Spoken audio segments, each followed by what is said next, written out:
İstidraç değerli kardeşler, bir insan Allah'a üsyan ettiği halde Allah Azze ve Celle ona bol bol nimet verer, lakin o kulun haberi olmadan onu helake sürükler.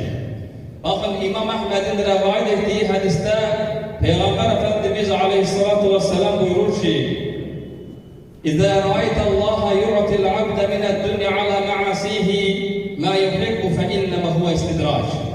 Allah Resulü buyurur ki, eğer görsen ki Allah Azze ve Celle kula onun günahlar içerisinde, üsyan içerisinde olmasına bakmayarak dünyada sevdiği her şeyi verirse, birinci bu istidraçtır. Subhanallah.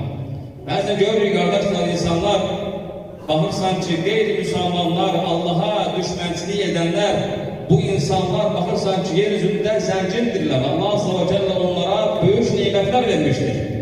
Bu ister şəxslər olsun, ister dövlətlər olsun, fərq etmez. Lakin biz bunun fərqində olmalıyıq ki, Allah Azze ve Celle bunu ona göre edir ki, onlar hədası geçsinler, onlar özlerinin olsunlar. Ve sonra Peygamber Efendimiz bunu bize haber verdikten sonra En'am suresinin 44. ayesini okudu. Oğuz'a Allah buyurur ki, فَلَمَّا نَسُوا مَا ذُكِّرُوا بِهِ فَتَحْنَا عَلَيْهِمْ أَبْوَابَ كُلِّ شَيْءٍ Hatta izâ ferihû bimâûtû ahaznâhum baghtatan feydahum mublisun.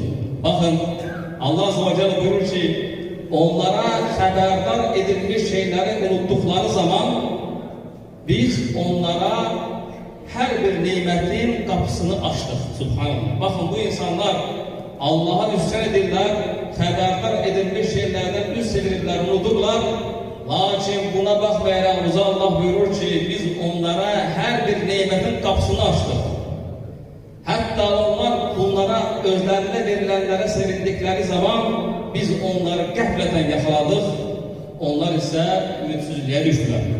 Bakın değerli kardeşler, burada hakikaten de düşünenler için hikmetler vardır, ibretler vardır. Bugün en büyük düşman kimdir? Tabii ki şeytan. Lakin bakın Allah Azze ve Celle ona kıyamet gününe kadar mühlet vermiştir. Ne için?